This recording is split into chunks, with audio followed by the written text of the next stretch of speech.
Die gewalttätige Mehrheit ist stärker als je zuvor. Für all die Kommentare, die Joe Biden gemacht hat, die bigott sind, für alle Richtlinien, die Joe Biden gemacht hat, die die schwarze Gemeinschaft wirklich verletzt und zurückgeworfen haben, muss sich Joe Biden entschuldigen und muss im Keller bleiben. Wenn Sie nur einen Schritt zurücktreten, denken Sie darüber nach, wie China, Russland, Nordkorea, Iran, allen unseren Gegnern auf der ganzen Welt der Speichel im Mund zusammenfließt, wenn Sie bedenken, dass dieser Typ der mögliche Präsident der Vereinigten Staaten sein wird. Wir hätten eine systematische Rezession, wenn es eine Regierung von Joe Biden im November gäbe, weil er damit beginnen würde, Richtlinien umzusetzen, von denen wir wissen, dass sie regressiver Natur sind und von denen wir wissen, dass sie nicht gut für die Wirtschaft sind. Es würde um höhere Steuern und mehr Regulierung gehen. Präsident Trump hat die heißeste Wirtschaft aller Zeiten geliefert, unterbrochen durch Coronavirus, und wenn wir die starke wirtschaftliche Grundlage vergleichen mit Präsident Trump und hinter beiden steht eine Maschinerie, die sehr gefährlich, sehr progressiv ist.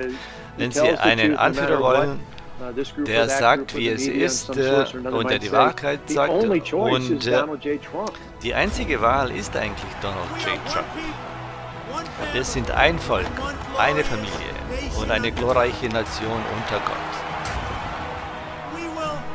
Wir werden Amerika wieder großartig machen.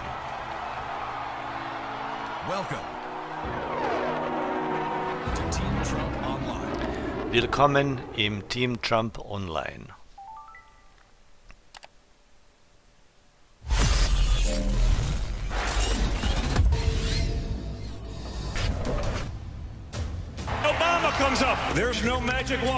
Obama kommt, es gibt keinen Zauberstab für diesen Donald.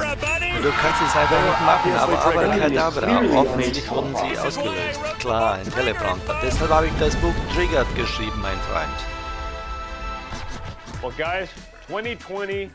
Nun Jungs, 2020 ist das letzte Ende des Sumpfes und der heutige Triggered Video Podcast-Gast Richard Grenell ist der Inbegriff dessen, den Sumpf zu erobern. Ich habe Rick im Jahre 2016 kennengelernt, indem ich seinem Twitter-Spiel gefolgt bin, das mich fast ein bisschen milde aussehen lässt. Es war großartig, um es gelinde auszudrücken. Rick, das Einzige, was gut ist, dass du nicht in der Regierung bist, weil du wirklich den Sumpf aufs Korn genommen hast. Du hast das Establishment aufs Korn genommen, den du den Unsinn als Botschafter in Deutschland aufs Korn genommen hast. Ehrlich, du bist der Typ, der die Tür geöffnet hat, und General Flynn, FBI, die Vertuschung innerhalb der höchsten Regierungsebene. Ich möchte Rick Grenell in der Show begrüßen. Er ist ein großartiger Amerikaner, großartiger Typ. Und Rick, wo bist du wieder, da du im privaten Sektor bist? Ich freue mich darauf, das Feuer wieder auf deinem Twitter-Feed zu sehen. Es scheint mir die perfekte Gelegenheit zu sagen, wie meine Twitter-Adresse lautet. Ja, sag's ruhig. @RichardGrenell. Du solltest das groß auf dem Bildschirm auf. Das machen wir. Ich sage das nicht leichtfertig, als jemand, der nicht dafür bekannt ist, der in den sozialen Medien subtil zu sein. Du weißt, wenn dich mein Vater anruft und sagt, hey, du bist ein bisschen aggressiv, ich denke, du hast ein bisschen übertrieben. Manchmal weißt du, dass du übertrieben hast. Okay, wenn ich das über Rick sage, ist es Großheit. Also folgen Sie Richard Grenell. Ich verspreche, Sie werden es nicht bereuen. Sie wissen, dass es in den letzten Jahren etwas langsamer war, weil Sie nur so aggressiv sein können wie der Botschafter in Deutschland. Aber fangen wir dort an. Offensichtlich ist der Sicherheitsdienstzeug faszinierend, aber als Botschafter in Deutschland hast du den Unterbauch des Deep States gesehen, in dem man etwas von der Subversion versteht. Ich meine, du hattest großen Anteil daran, wie Donald Trump die NATO zur Rechenschaft zog. Genauso hast du das bekämpft, wie Europa mit dem Iran umgeht. Wir alle wissen, dass es der gemeinsame Feind ist und dass der weltweit größte staatliche Sponsor des Terrors ist. Dennoch, vielleicht können wir denen ein paar Autos verkaufen. Warum erzählst du uns nicht über deine Erfahrungen dort? Wie du es gesehen hast und wie Donald Trump und diese Regierung in der Lage waren, Dinge zu ändern. Das ist eine perfekte perfekte Frage, danke dir. Und ich habe 8 Jahre an der UN verbracht. Wenn du jemals eine Sekunde an der UN verbracht hast und in die Generalversammlung gehst, dann siehst du 193 Plaketten von Staaten aus der ganzen Welt.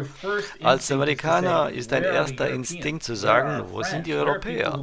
Wo sind unsere Freunde? Wo sind die Menschen, die an Rechtsstaatlichkeit und Menschenrechte sowie an Kapitalismus glauben? Wir müssen keine Entschuldigungen machen. In 8 Jahren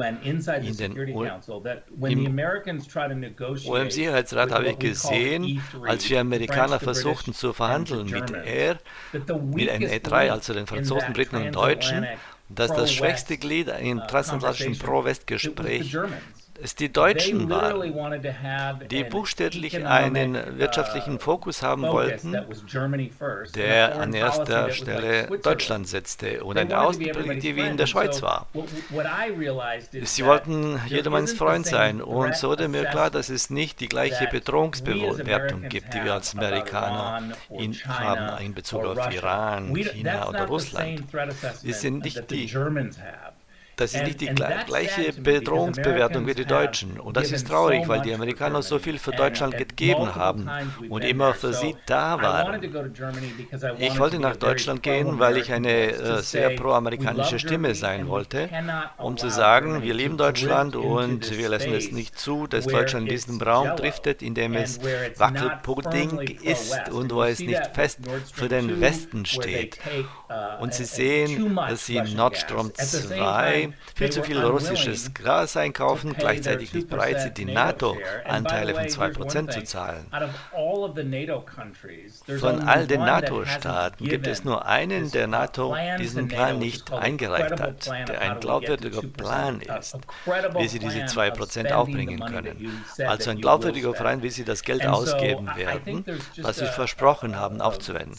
Ich denke, es gibt nur eine Einstellung in Deutschland. Warum sollen wir Rüstung kaufen, wenn Russland unser Freund ist, wenn Iran unser Freund ist?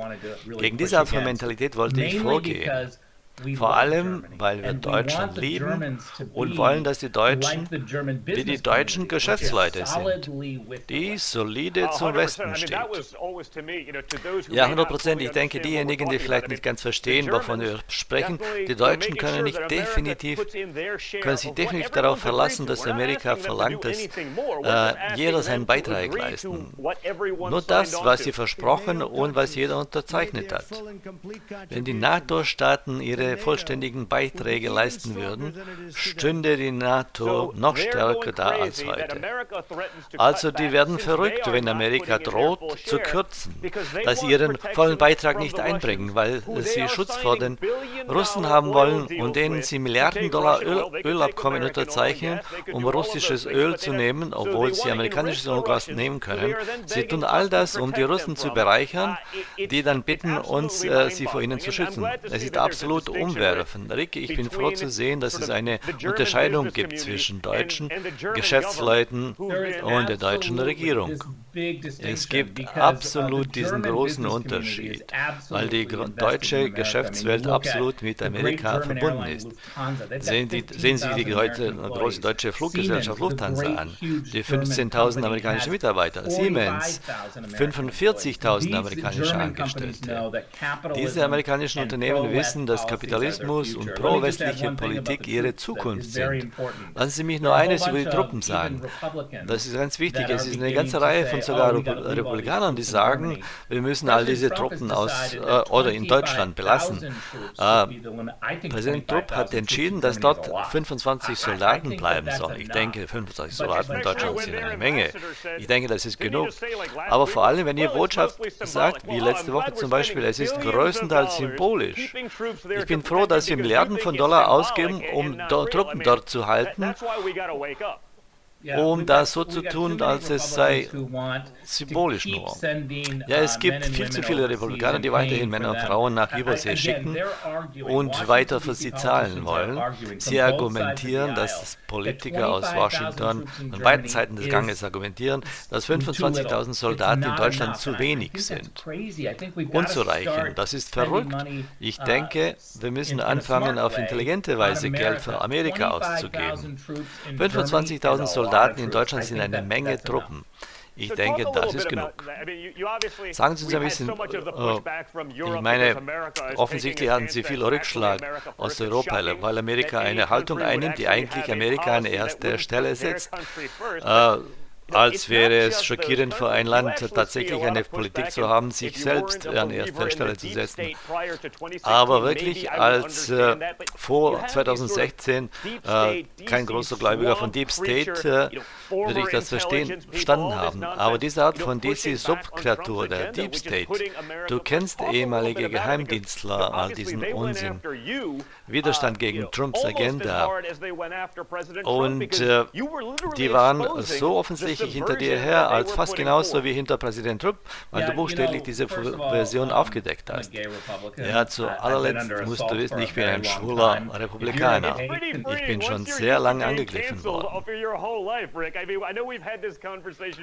Und das muss ziemlich befreiend sein, wenn du es gewohnt bist, abgesagt zu werden. Ich habe mir mein ganzes Leben lang damit zu tun. Rick, ich meine, ich weiß, wir haben dieses Gespräch schon mal geführt.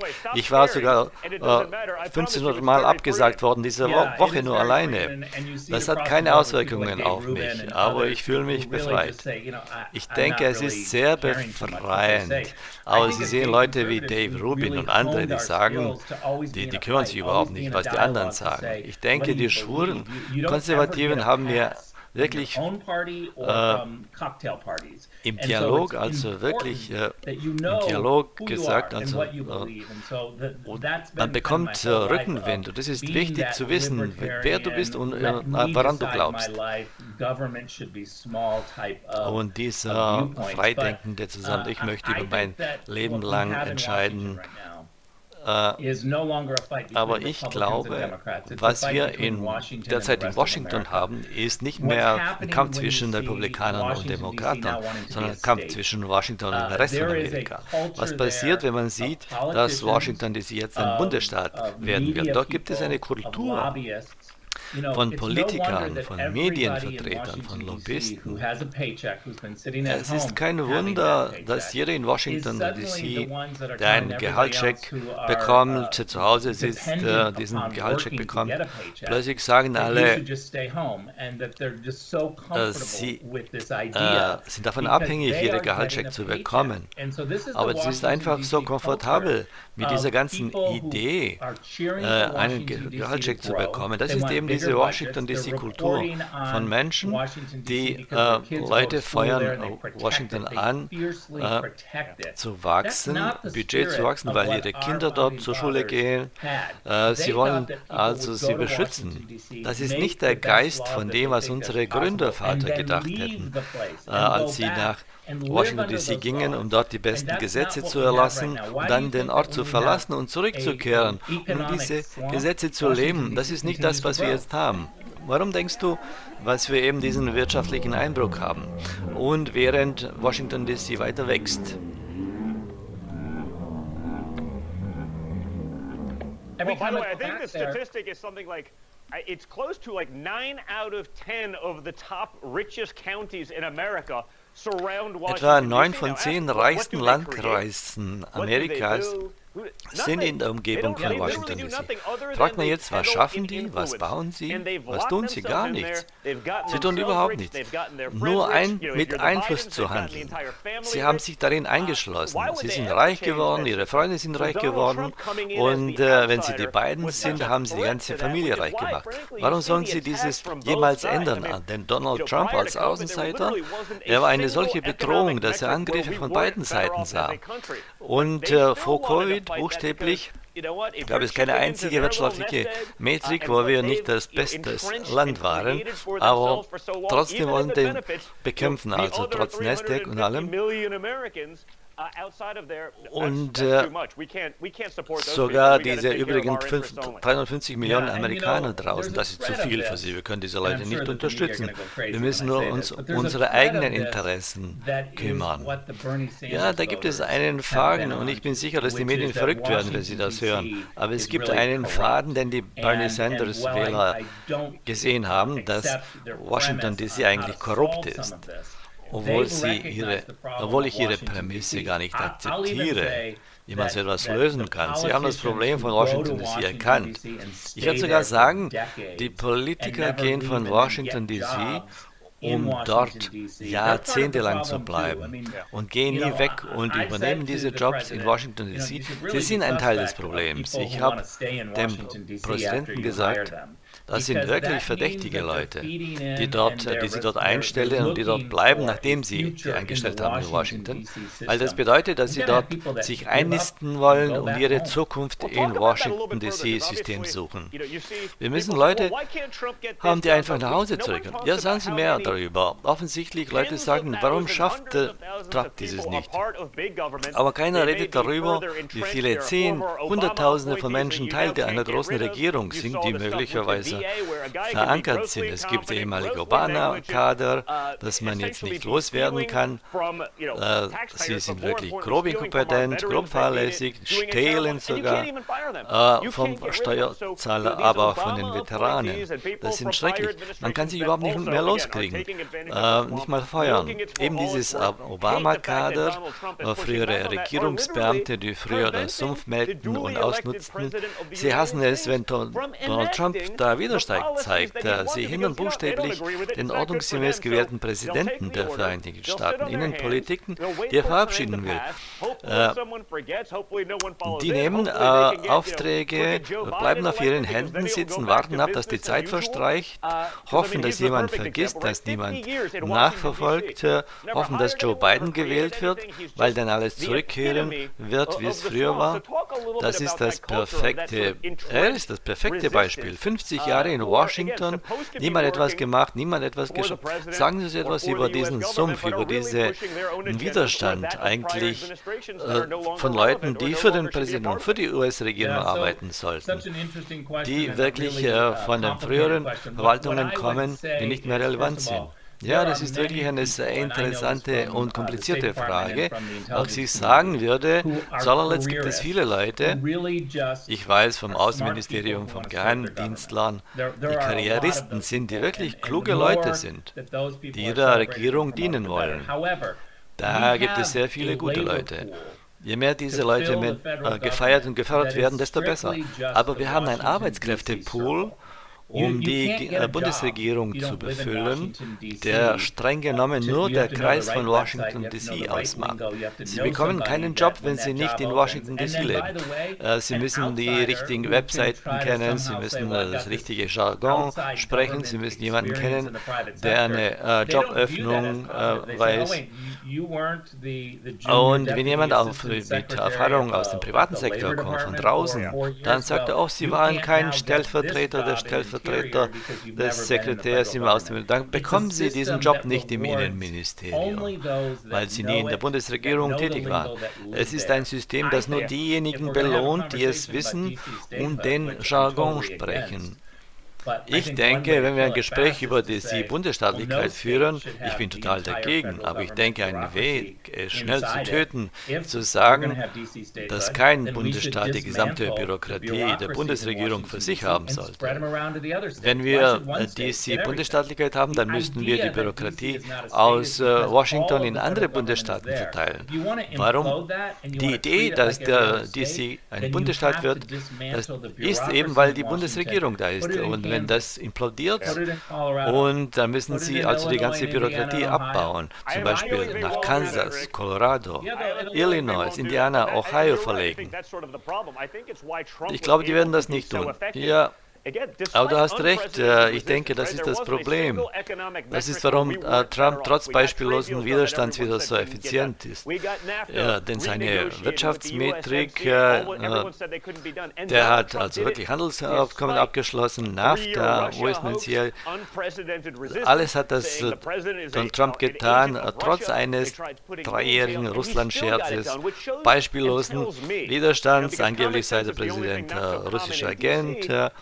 Und sie versucht mich sogar ins Gefängnis zu stecken. Und dann sagte mir, mein gesunder Mensch sagt mir, wenn sie einen Außenseiter haben, wenn jemand eine reale Welterfahrung hat, wenn sie jemanden haben, der tatsächlich Gehaltsschätzungen unterschreibt, tatsächlich könnte man eventuell bessere Ergebnisse öfter erzielen.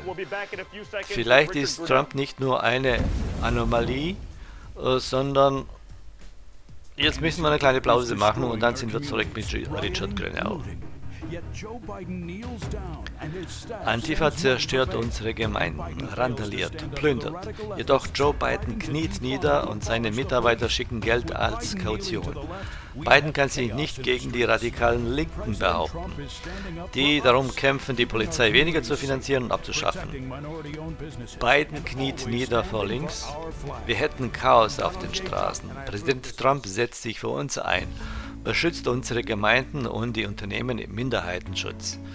Ich bin Donald Trump und ich stimme dieser Botschaft zu.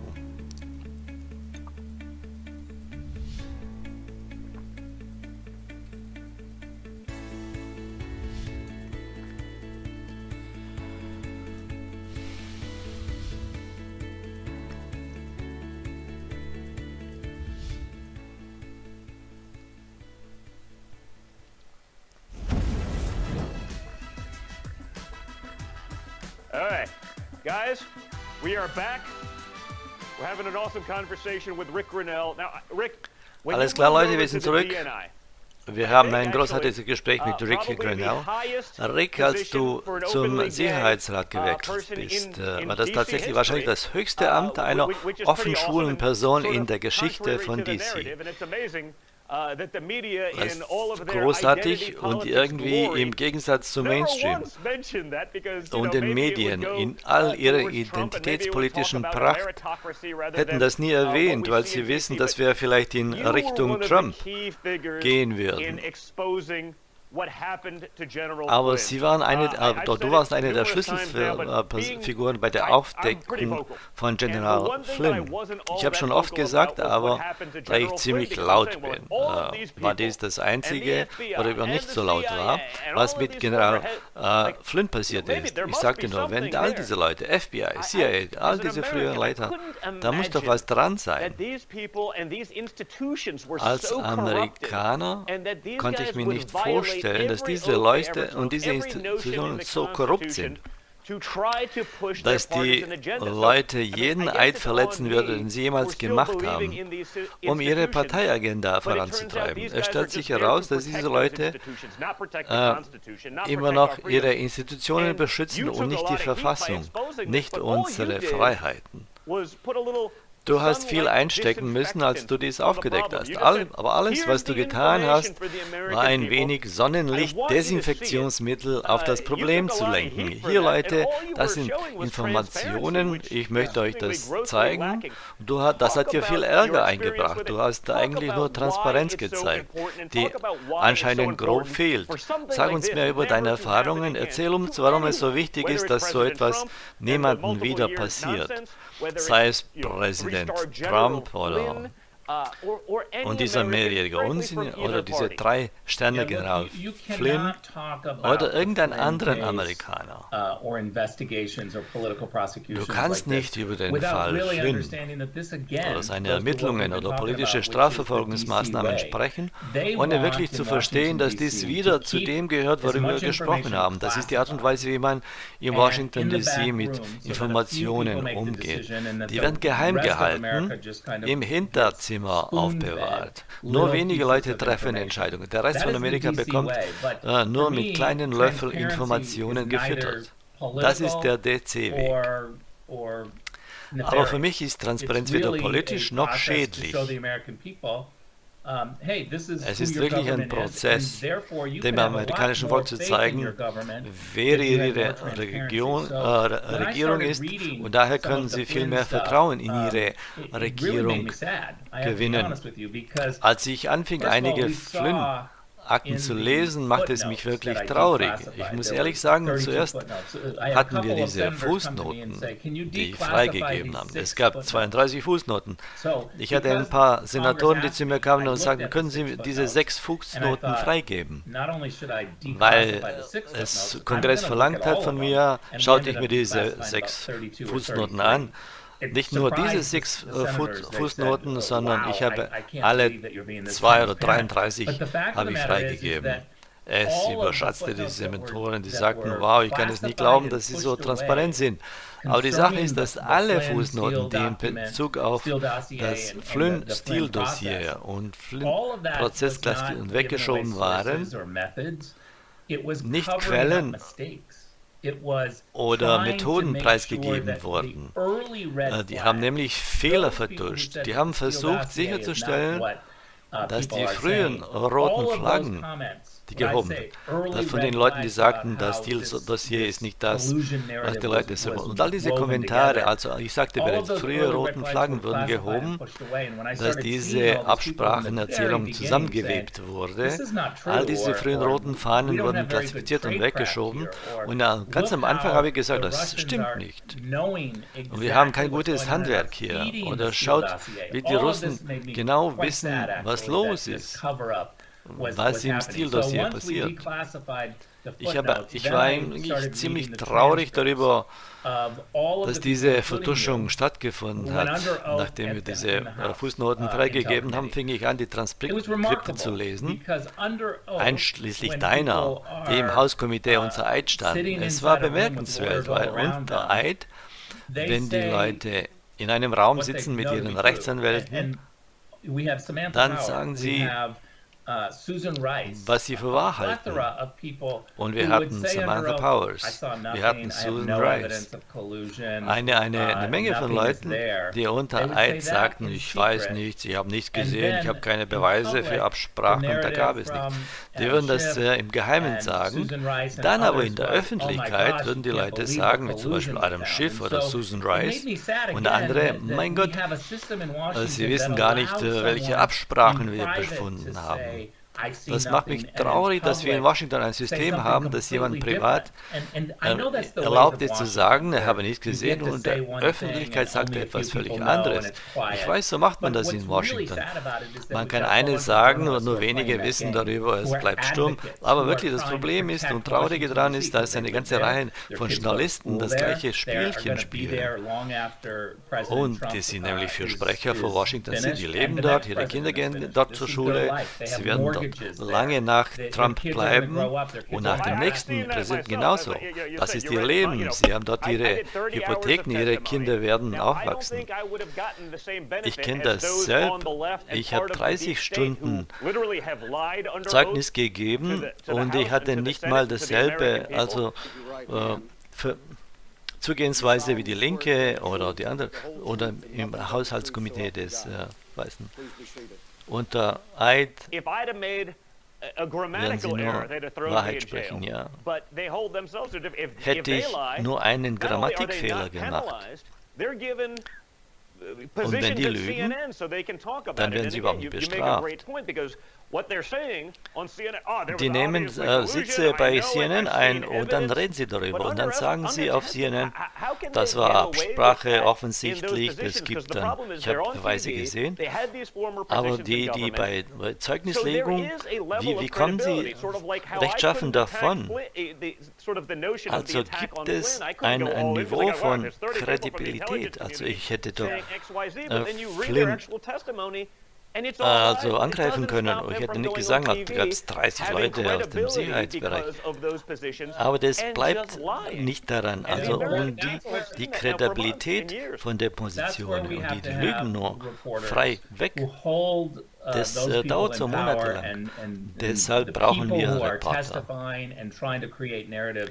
die eben solche, die an der Macht sind und die Zeugnisse ablegen, dass sie die also prüfen. Und sie müssen Journalist sein, also und sie müssen die Wahrheit suchen, recherchieren.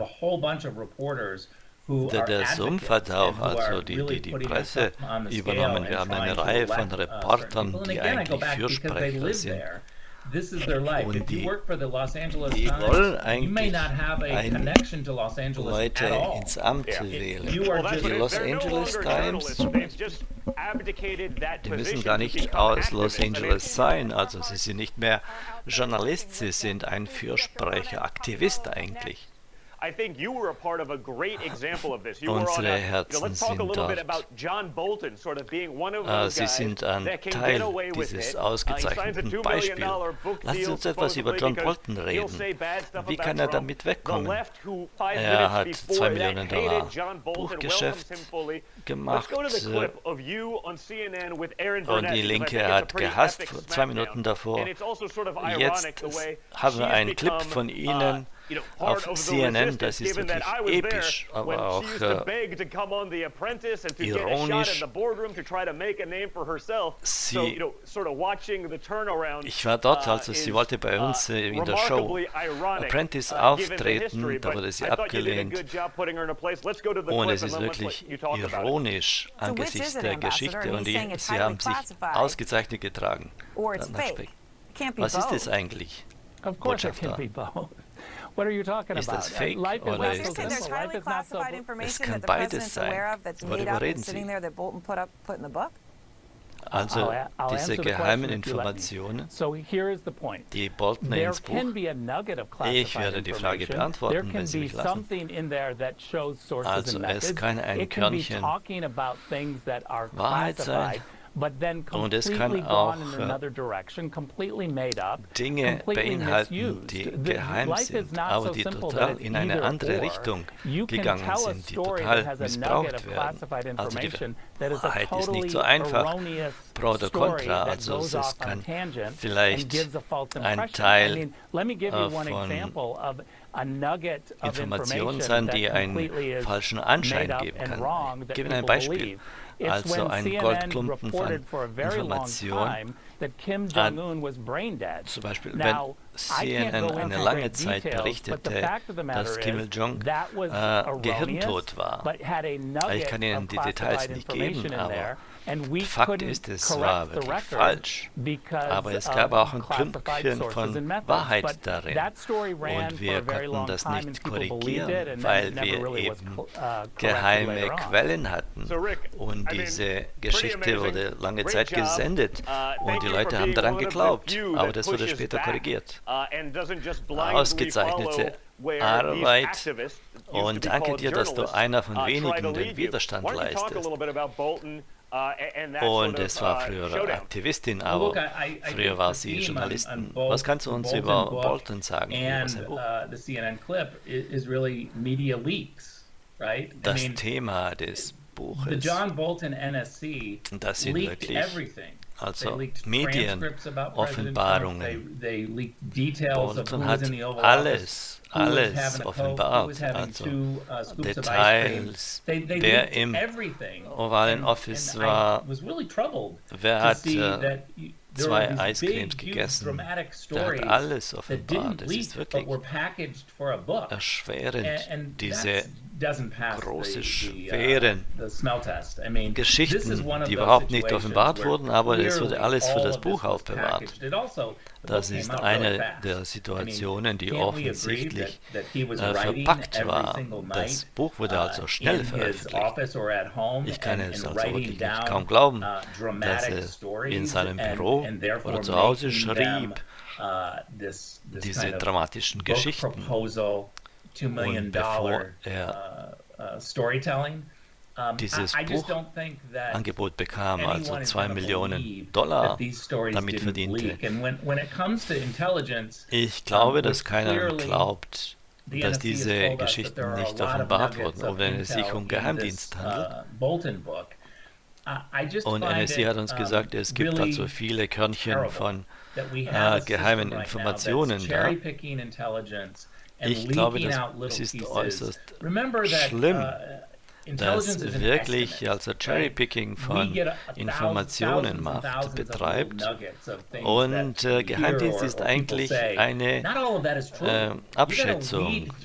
Wir hören Tausende von Körnchen von Nachrichten. Und wir müssen das alles recherchieren. Aber das Beste im Geheimdienst ist, wenn sie belogen werden, dann falsche Nachrichten bekommen. Dann haben sie Analysten, die sich damit befassen. Du bist kein Politiker und die graben danach und dann, du sollst dann also machen, als sei es größer, als es ist. Sie können nicht also verlangen, dass Politiker sich nicht einmischen in den Geheimdienst, wenn ein Prozess da ist, wo Geheimdienstler sich das anschauen, um zu verifizieren. Das ist wirklich ein Schwert, zwei Klingen. Ironisch ist, dass die Linke also John Endless Krieg Bolton zum großen Helden machten, weil Donald Trump als der ordentlich gewählte Präsident also seinen Ratschlag nicht annehmen wollte und die Kriege fortführen würde, die nichts bringen. Nur weitere 3 Trillionen von Dollar, also Staatsschulden. Das ist wirklich ironisch. Aber dein Punkt über Cherrypicking. Aber hier, wo der Trump wirklich den Daumen setzt, das ist total dann unter den Teppich geschoben. Das ist wirklich verwunderlich, wie man so etwas politisiert. Das Beste, wie ich das sehen kann, vielleicht 4 weitere Jahre von Trump. Dann können die Leute also in Rente gehen, Ruhestand gehen, kann man sie ersetzen. Ein Punkt ist,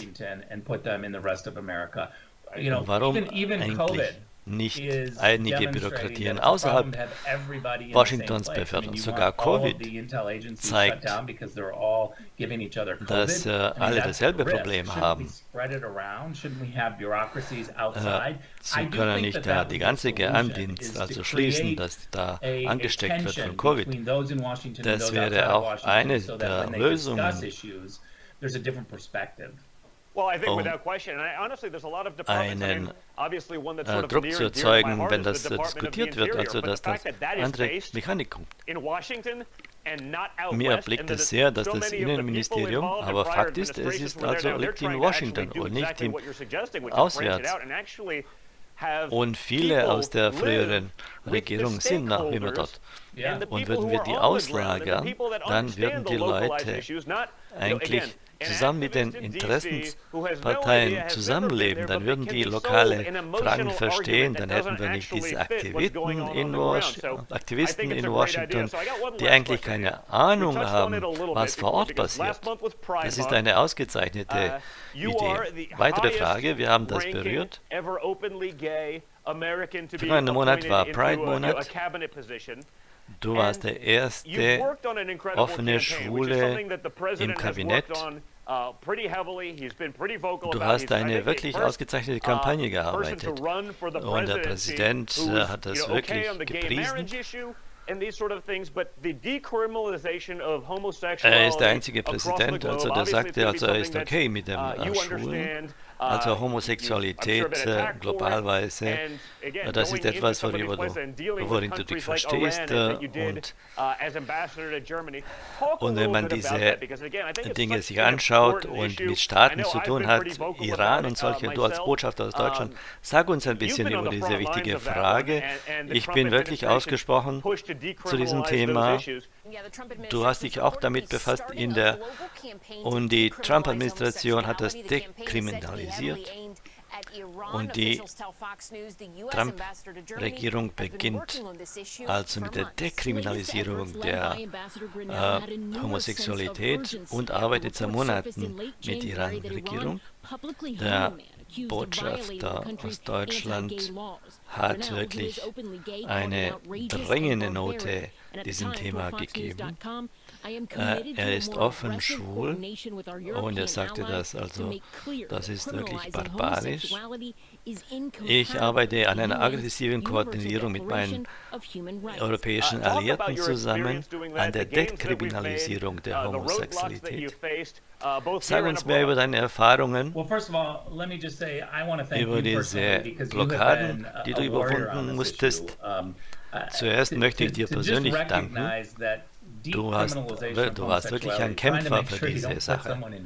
Und nur anzuerkennen, dass die Dekriminalisierung der Homosexuellen, dass sie nicht jemanden ins Gefängnis stecken, nur weil er schwul ist, oder ihn einfach vom Gebäude runterschmeißen, das ist nur grundlegend. Ich habe meine Neffen, meine Niesen, die zur Kirche gehen, aber die hundertprozentig hinter mir stehen und die möchten das dekriminalisieren, also Homosexualität. Ungeachtet deiner religiösen Einstellung musst du also Homosexualität dekriminalisieren. Das ist nicht nur eine LGBT-exklusive Frage. Natürlich, 100%. Also wenn wir über Gleichberechtigung reden, das ist logisch, darüber zu beginnen zu sprechen. Sie gehen nicht in ein Gebäude und stecken das Gebäude an, nur weil dort Schwule leben. Also eben weil Trump so etwas gemacht hat, das ist doch so offensichtlich. Entweder spricht man darüber oder spricht nicht, oder vielleicht ist es nicht okay, weil kulturell betrachtet ist es. Aber Trump hatte gesagt, wir werden die Ersten sein, die das tatsächlich machen. Das war ausgesprochen gut für mich. Aber auch von der LGBT-Gemeinschaft sieht man also, die greifen auch weiterhin die Regierung an. Manche Leute sagen, wenn sie sich mit der Dekriminalisierung befassen, dann sind sie anti-Islam. Aber ich wünsche mir, dass die Leute Präsident Trump gut anschauen und meine Gespräche darüber und in den 80er Jahren hat er talentierte Freunde in New York verloren. Und er hat eine ausgezeichnete Perspektive über diese. Und ich liebe es, mit ihm darüber zu sprechen. Und er ist wirklich ausgesprochen wütend, dass 69 Staaten also Homosexualität kriminalisieren.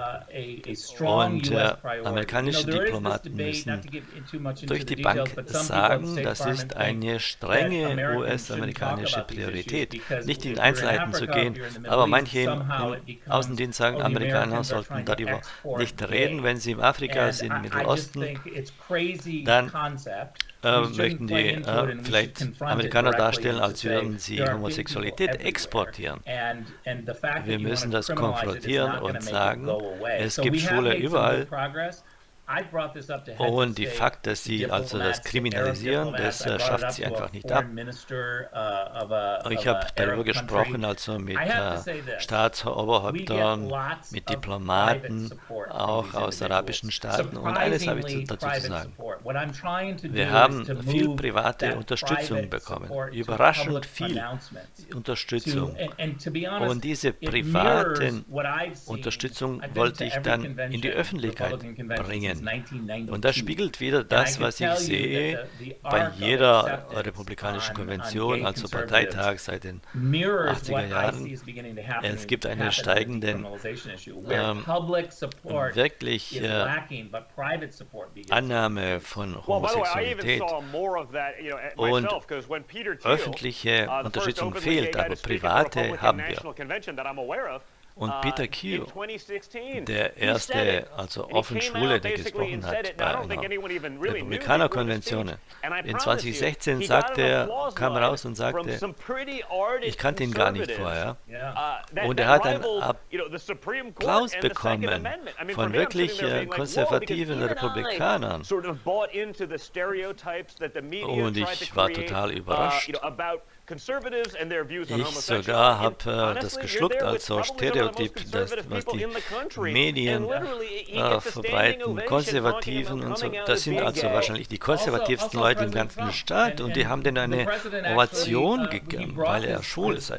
Und auch Präsident Trump, als er mir das mitgeteilt hat, sagte er, kannst du dich erinnern an meine Ansprache bei der Konvention, wo ich dann wirklich für die LGBT-Rechte und Peter Thiel eingesprochen habe? Da sagte er, das war einer meiner größten Applaus, den ich bekommen habe. Dann habe ich off-script gesprochen. Es hat mich so gefreut, dass er Beifall bekommen. Ich als Ihr Präsident werde alles in meiner Macht tun, zu schützen unsere LGBTQ-Bürger von der Gewalt und der Oppression von den Hassern und der Ideologie. Glaubt mir.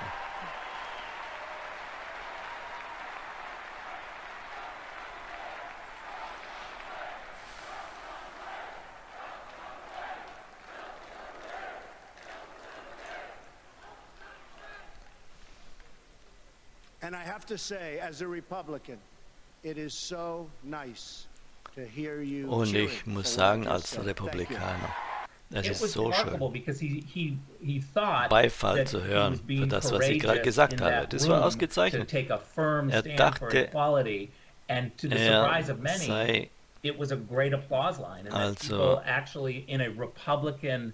in dem Raum und in der Umgebung Aktivisten, Republikaner, dass die den unterstützt haben. Ich war auch kein einziger aktiver, gewählter Republikaner würde er sich anti-gay aussprechen, würde er nicht durchkommen. Es ist wirklich ausgezeichnet, Rick, zu sagen, du bist so offen darüber und das, was du gemacht hast als Konservativer in der Regierung, als Schuler, das ist wirklich ausgezeichnet und ich bin erfreut, dass ich dich mein Freund nennen zu können und im Twitter bleiben wir in Kontakt und außerhalb der Regierung, dass du offen und ich bedanke mich für deine und danke für deine Podcast und die Einladung. Dankeschön.